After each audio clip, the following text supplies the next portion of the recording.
Hello students, स्वागत है आप सभी का डी के सक्सेस पॉइंट पर। तो पार्ट 1 कक्षा 9 विज्ञान का लेके आ चुका हूँ। कक्षा 9 का पार्ट 1 है हमारे आसपास के पदार्थ। तो हम इस वीडियो में इसे देखेंगे कि हमारे आसपास के पदार्थ, पूरा चैप्टर इसी वीडियो में ख़त्म करने वाला हूँ और बहुत ही अच्छे से इस चैप्टर को ख़त्म करेंगे। टोटल जो रहेंगे, जितनी भी हेडिंग रहेंगी, सभी यहाँ पर कंप्लीट करने वाले हैं अच्छे से। और इसे पूरा आप तैयार कर लीजिएगा, इससे बाहर आपके एग्ज़ाम में नहीं आने वाला है। तो आप इसे अच्छे से तैयार करिएगा। हमारे आसपास के पदार्थ आपका पार्ट 1 है, चैप्टर 1 है कक्षा 9 विज्ञान का। तो इसके बाद कक्षा 10 का जो विज्ञान रहेगा वो यहाँ पर स्टार्ट होने वाला है। तो उसे भी जो स्टूडेंट कक्षा 10 में हैं वो चैनल को सब्सक्राइब कर लेंगे। जैसे ही मैं वीडियो डालूंगा उनकी नोटिफिकेशन उन्हें मिल जाएगी। तो जो रहेगा विज्ञान का भी मैं आपको यहाँ पर पूरा सिलेबस कंप्लीट करवाने वाला हूँ, मैथ का और साइंस का। तो यहाँ पर देख लेते हैं। जो सबसे पहले है हमारे आसपास के पदार्थ, तो चैप्टर ही है पदार्थ पे। तो सबसे पहले हम जान लेंगे कि पदार्थ क्या होता है। पदार्थ वे सभी वस्तुएं जो स्थान घेरती हैं तथा जिनमें द्रव्यमान होता है पदार्थ कहलाती हैं। तो सिंपल से जो डिफिनेशन है पदार्थ की, कि जो वस्तुएं स्थान घेरती हैं, चाहे वो कुछ भी हो, वे सभी पदार्थ हैं। अब इसके बाद देखेंगे पदार्थ का भौतिक रूप। ठीक है, तो फिजिकल नेचर देखेंगे। तो यहाँ पर हेडिंग है पदार्थ का भौतिक रूप। यहाँ पर आपको लिखना है पदार्थ असंख्य सूक्ष्म कणों से मिलकर बना होता है। चाहे वो लकड़ी हो या कोई भी हो, आपका जो मोबाइल है उस जो रहेगा, कोई भी पदार्थ है तो वो असंख्य छोटे छोटे कणों से मिलकर बना होता है, जिन्हें हम देख नहीं पाते हैं। तो बताया गया है कि पदार्थ असंख्य सूक्ष्म कणों से मिलकर बना होता है, जो पदार्थ में रेत के कणों के समान व्यवस्थित होते हैं। आपने रेत देखी होगी तो वो कितने छोटे छोटे होते हैं, उससे भी छोटे छोटे यहाँ पर कणों के द्वारा ये बने होते हैं। इन कणों के मध्य रिक्त स्थान होता है, जिनमें अन्य पदार्थ के कण समावेशित हो सकते हैं। तो इनके बीच जो स्थान होता है उसमें और भी कण आ सकते हैं।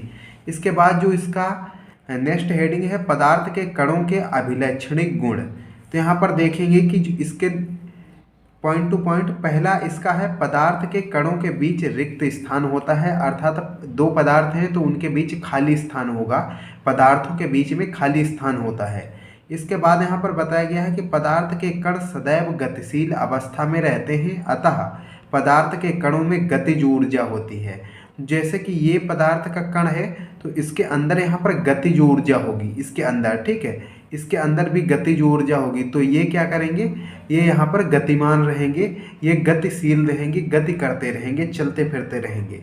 इसके बाद यहाँ पर जो तीसरा पॉइंट है पदार्थ का ताप बढ़ने पर उनके कणों की गति बढ़ जाती है, क्योंकि इनका जो तापमान है ऊपर से जब हम ताप देंगे तो इनके बीच जो गति ऊर्जा है वो यहाँ पर और ज़्यादा हो जाएगी, तीव्र हो जाएगी, तो ये और गति करने लगेंगी, अर्थात गतिज ऊर्जा बढ़ जाती है।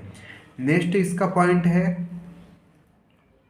पदार्थ के कण एक दूसरे को आकर्षित करते हैं, एक दूसरे को आकर्षित करते हैं, ये अपनी ओर खींचते हैं।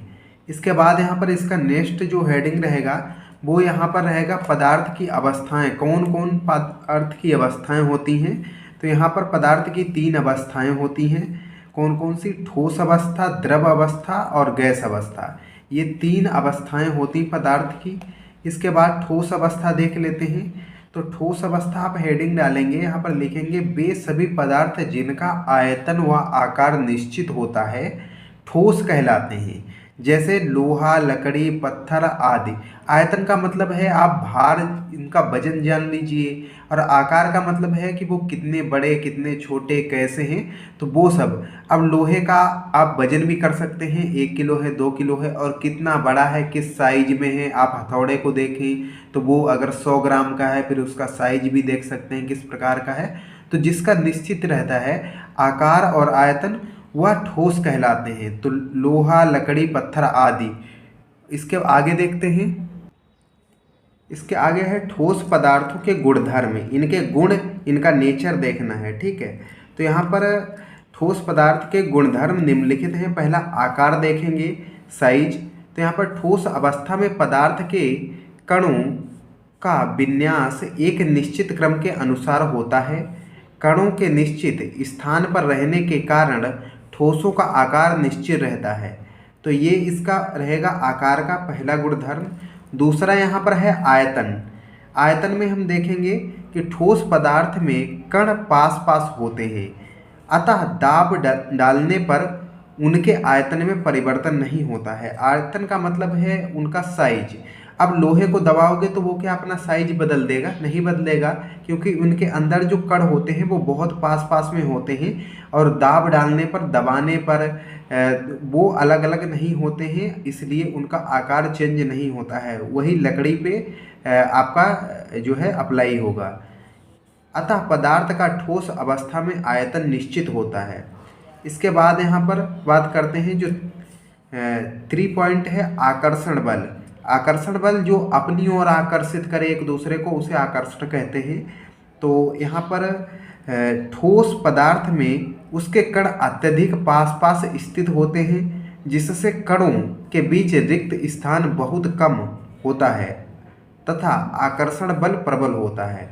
ठीक है, तो ठोस में जो कण हैं उनके बीच स्थान तो होता है बट बहुत कम होता है, इसलिए इनका जो आकर्षण बल है वो ज़्यादा होता है, अधिक होता है। ये अपनी ओर एक दूसरे कण को ज़्यादा आकर्षित कर पाते हैं।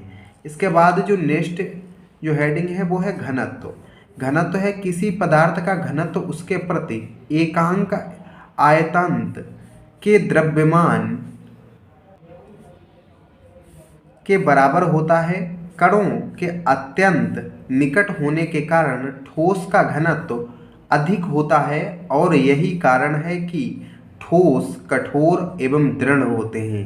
तो इस प्रकार से आपको यहाँ पर ये ठोस के बारे में लिखना है। ठीक है, इसके बाद यहाँ पर अब देखते हैं द्रव अवस्था के बारे में।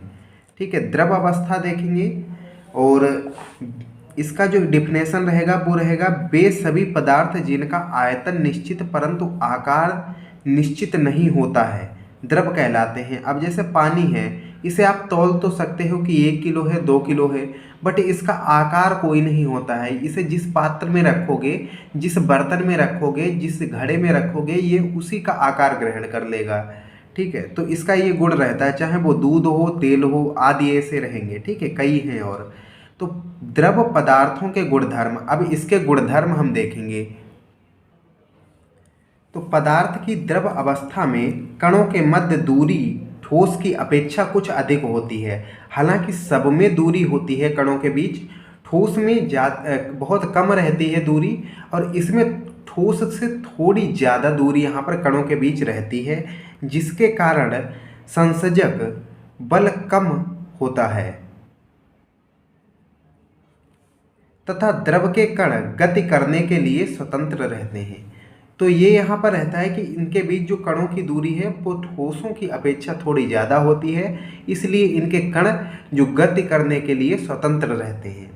इसके बाद यहाँ पर देखेंगे इसका आकार। द्रव पदार्थ के कण गति करते रहते हैं, जिसके कारण इनके स्थान स्थिर नहीं होते हैं और ना ही इनका आकार अनिश्चित होता है। सॉरी, यहाँ पर ये अनिश्चित की जगह पर निश्चित होगा। ठीक है, और ना ही इनका आकार निश्चित होता है। तो इसके बाद देखेंगे सेकंड नंबर आयतन। द्रव पदार्थों के कण द्रव की सीमा के अंदर ही स्वतंत्रता पूर्वक गति करते हैं, लेकिन वह उसके ऊपरी पृष्ठ को नहीं छोड़ पाते हैं। जब कोई अणु द्रव की ऊपरी सतह पर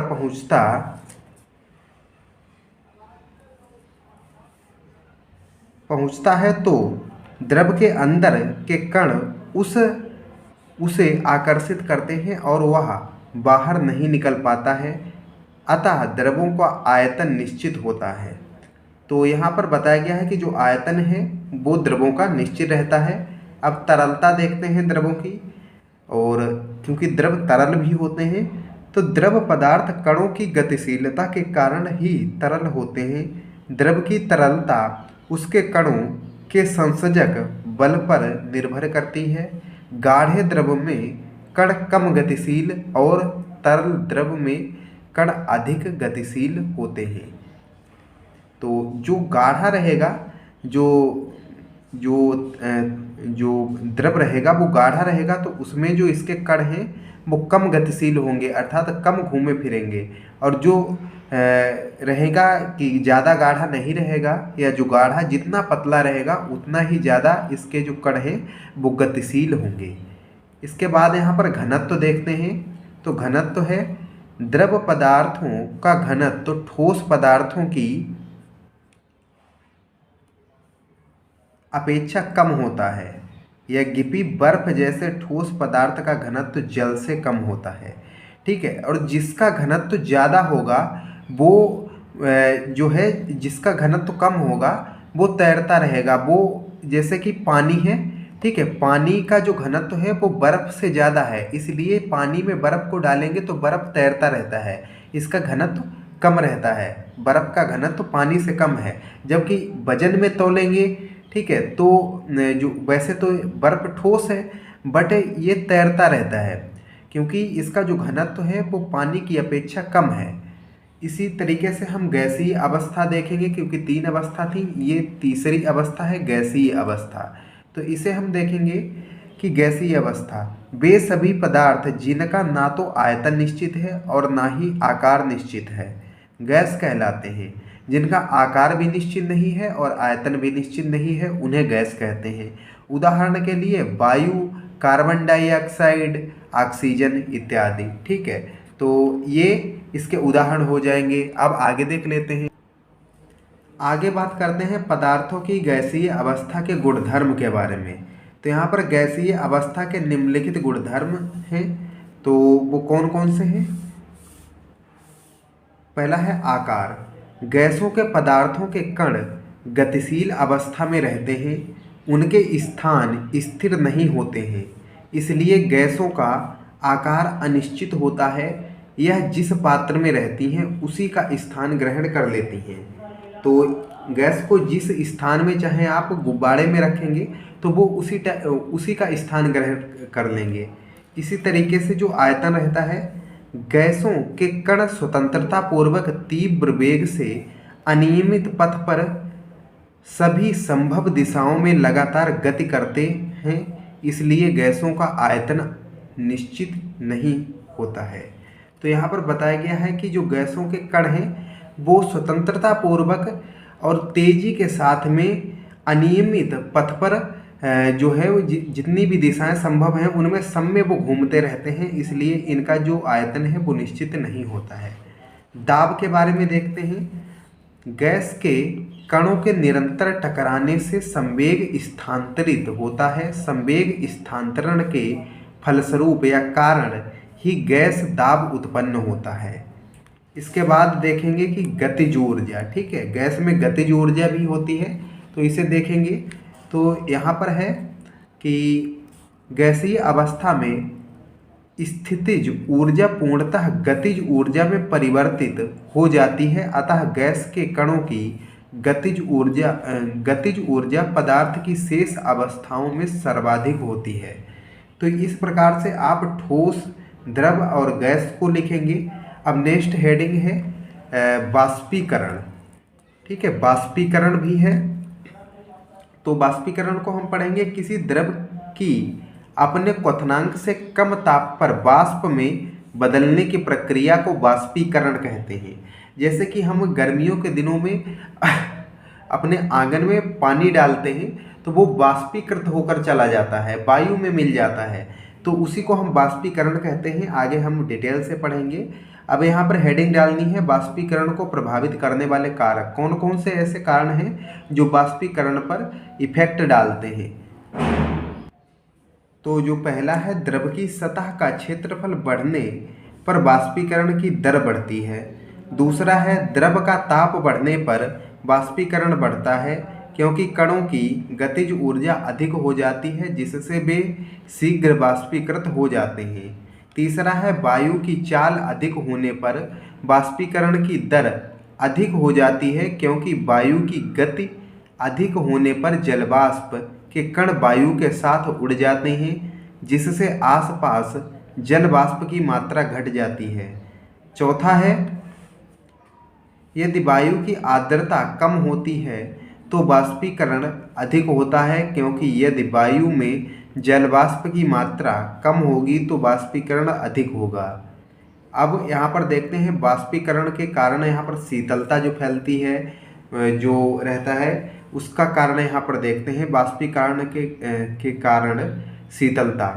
तो यहाँ पर हम लिखेंगे कि वाष्पीकरण के लिए द्रव को ऊर्जा की आवश्यकता होती है। यह ऊष्मा द्रव के भीतर से ही प्राप्त होती है, जिससे द्रव का ताप कम हो जाता है, अर्थात शीतलता महसूस होती है। अब इसके उदाहरण देखेंगे कि वाष्पीकरण की जो शीतलता के उदाहरण कौन कौन से हैं और कैसे कैसे हैं। कुछ उदाहरण देखेंगे 2-3।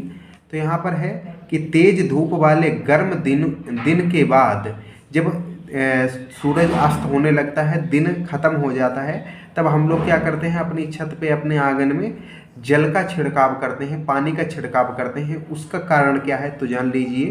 तेज धूप वाले गर्म दिन के बाद लोग अपनी छत या खुले स्थान पर जल छिड़कते हैं, क्योंकि जल के वाष्पीकरण की गुप्त ऊष्मा गर्म सतह को शीतल बनाती है। इसके बाद जो इसका नेक्स्ट उदाहरण है, गर्म चाय को फूंक मारने से चाय आसानी से पी जा सकती है।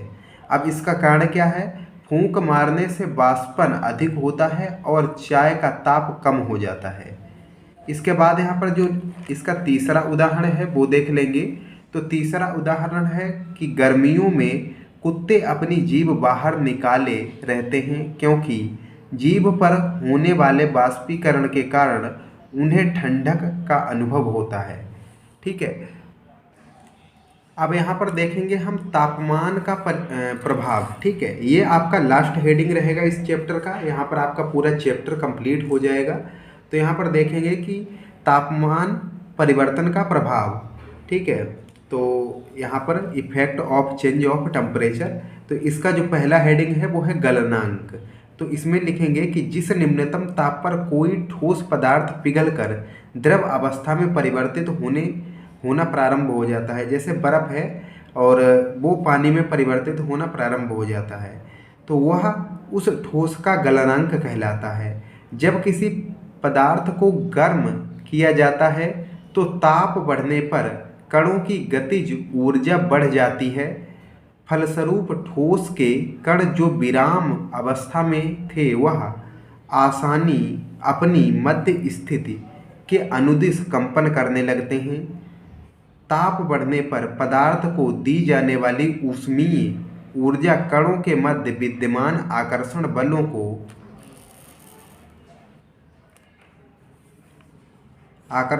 को हटाने में प्रयुक्त होती है।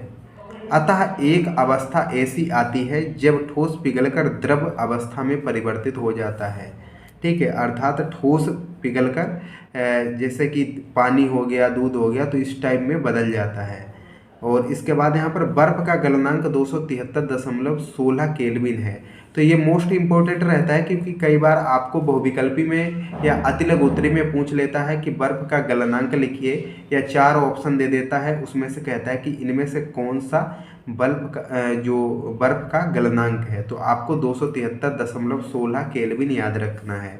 ठोस से द्रव में बदलने की क्रिया को संगलन भी कहते हैं। ठीक है, अब दूसरा जो है वो छोटा सा हेडिंग है, बस इतना है कि क्वथनांक। वायुमंडलीय दाब पर वह तापमान जिस पर द्रव उबलकर वाष्पित होने लगता है उसे क्वथनांक कहते हैं।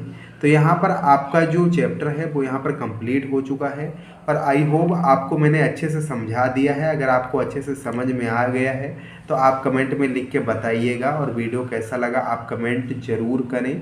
और अगर वीडियो अच्छा लगा है तो एक छोटा सा लाइक कर दीजिए। आपका जो आपका डेली यहाँ पर क्लास चलता है वो कक्षा 9 का विज्ञान का 7 बजे डेली यहाँ पर एक वीडियो अपलोड होता है, जिसमें पूरा आपका एक चैप्टर ख़त्म किया जाता है।